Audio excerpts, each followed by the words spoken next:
Hi, it's Sandy Parker and welcome to Crafting for Almost Everyone. Today we're going to be making cards for Cubs.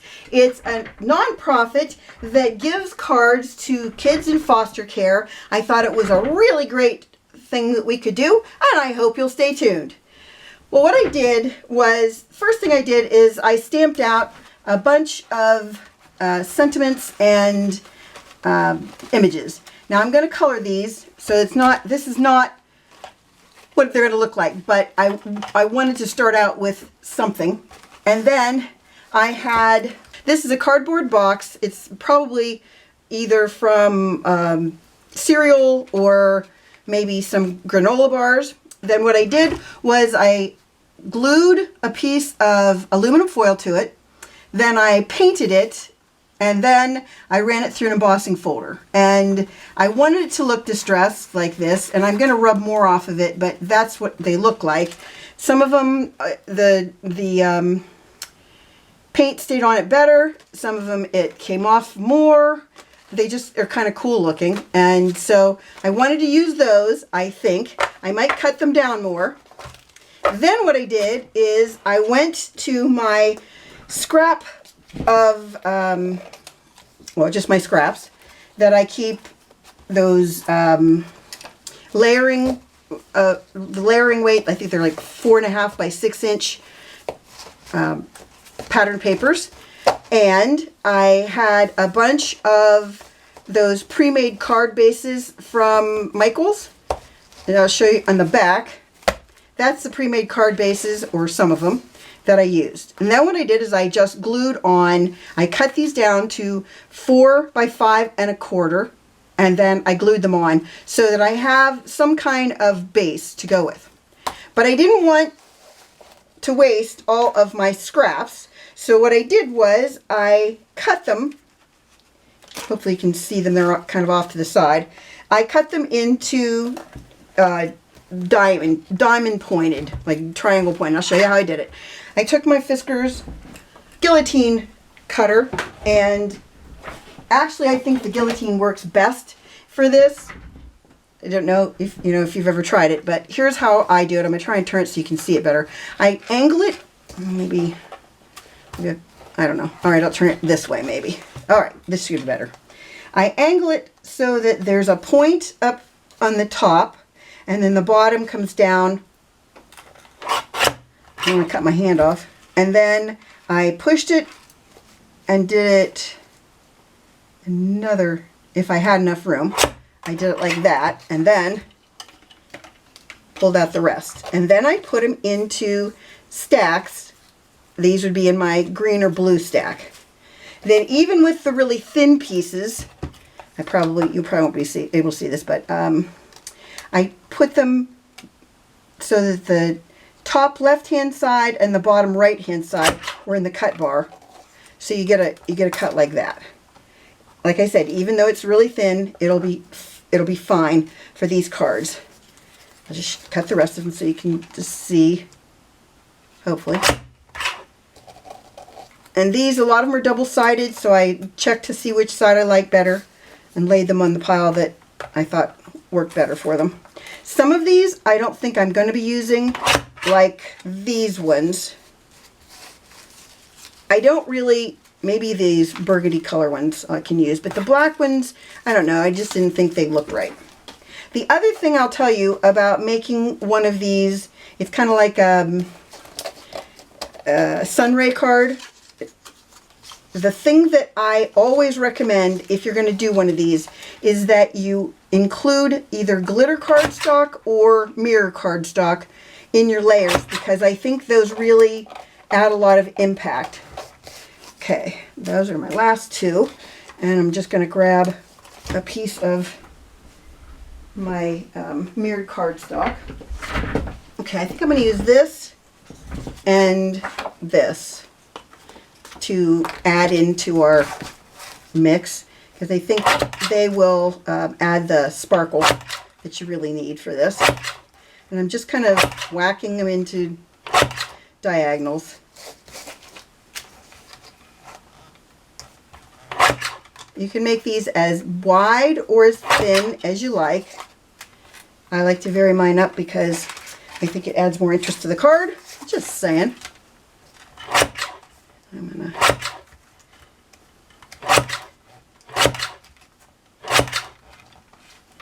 This one isn't as glittery as I might have liked, but it is glittery, so we're going to go with it. It doesn't matter if you don't get a fine point at the end. If you cut it and you end up with something like that, you see it's how it's squared at the point, don't worry about it. We'll be able to work around that. Okay. I'm going to show you how to do this on this card base, and it's just one of those inexpensive card bases.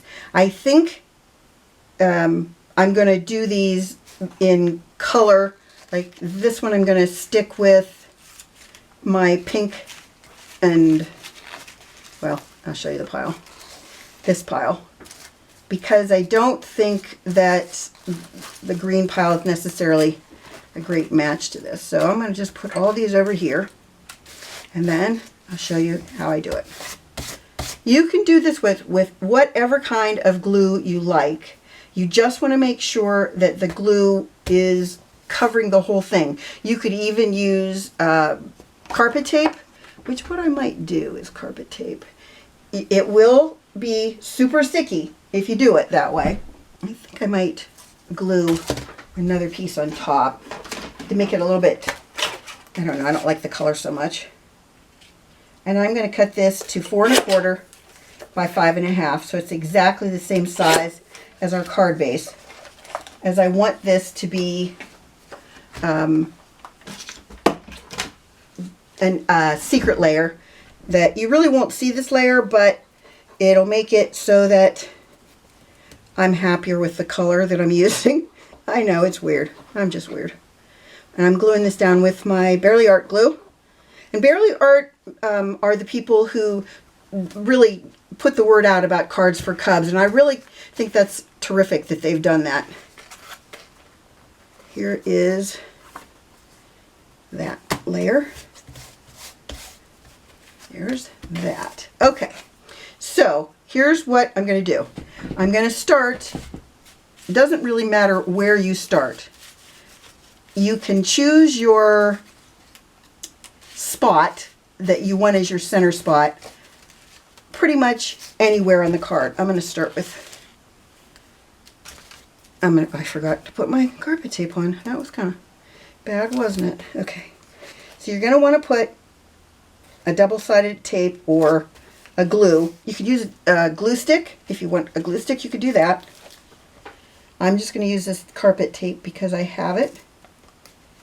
And if you know me, you know that I would prefer buying things at a hardware store, because if you buy this tape in a craft store, you're going to pay a lot more money for it. And I don't see the point of doing that when I can get it at a hardware store and pay less. You want to really make sure you rub all the bubbles out before you take your backing tape off. Let's pick a spot that we want. Now, when you do this, you need to make sure that every bit of the back end is off the side of the page. So, like if I did it like this, and these sides were off, but the middle isn't, you would hate it. So you want to make sure that you pull it so it's all the way to the back. And I'll show you from the other side. Oops, got a little paper stuck there. See, from this side you can see that it's on all sides, it's sticking over. That's what you want. Okay, so then it's also important that you kind of find patterns that you like next to each other, and you really need to butt them up against each other.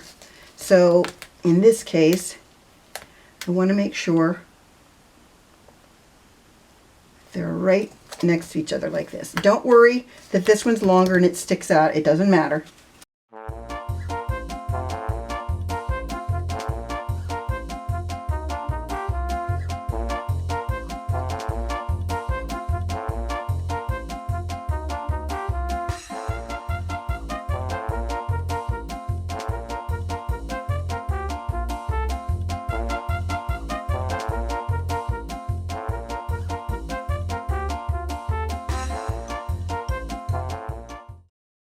So I wanted to tell you what my next step was for making the cards. What I did was I got my watercolors and I colored the backgrounds of all of them. And I'll show you the rest of the cards after I've colored this one. But what I wanted to make sure of was that I didn't spend a lot of time coloring with my alcohol markers. And when you color backgrounds, it takes forever with alcohol markers. So I just went through all of them and made up a color that I thought would look good with whatever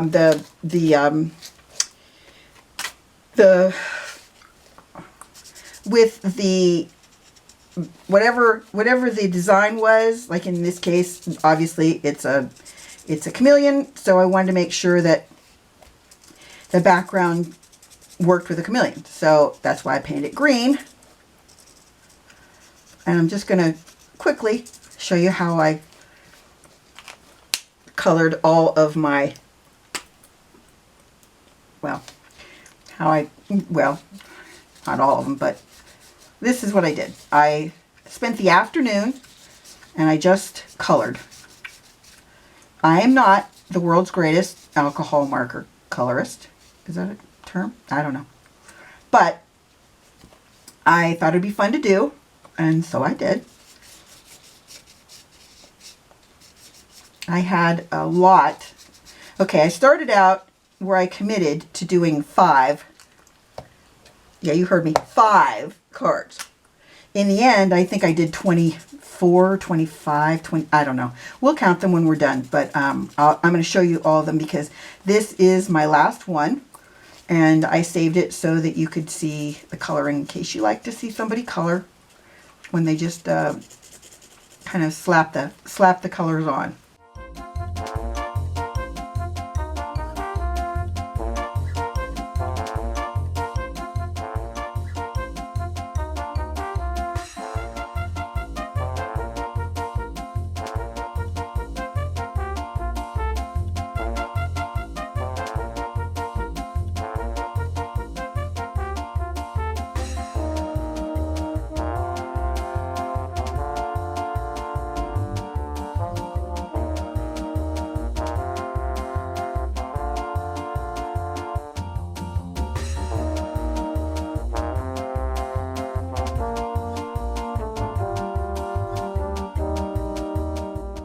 That's how I colored it, and then I put tear tape on the back. Make sure it opens the right way. I've already screwed that up a couple times with some of these other ones because you know I can. And then here's my little banner that I made. I just need to snip into the center, and from one side up to that. Oops. Now, that was not a good system. So I'll just go like that. I put tear tape on the back of this as well, so I can just put it in the inside. So there is my finished chameleon card. I'll show you the other cards I made. I made a lot, as I said. It took me all afternoon just to alcohol marker these. This is a stamp set that I got from Unity Stamps specifically for this because I liked what it said, what makes you different is what makes you beautiful. I thought that was really lovely. This is also from Unity Stamps, and I like this one because it says, be proud of yourself for how hard you are trying. I thought that was really a lovely sentiment. Then this was a stamp set I got from Studio Katia, Studio Katia. And it says, be silly, be yourself, be kind. I thought that was sweet. And this background I made with scraps left over from cutting out the rest of my backgrounds. I have another one of those too, I'll show you. All these stamp sets are probably, most of them are pretty old. I like this one with the dog, Make a Wish. Here's another one with the dog, Make a Wish. May all your birthday wishes come true. Here's my other chameleon. It says the same thing inside. This one, this is the first time I've ever colored an African-American woman, and I don't know how well I did, but I thought it was fun to do. She believed with all her heart she could, so she did. I like that sentiment as well.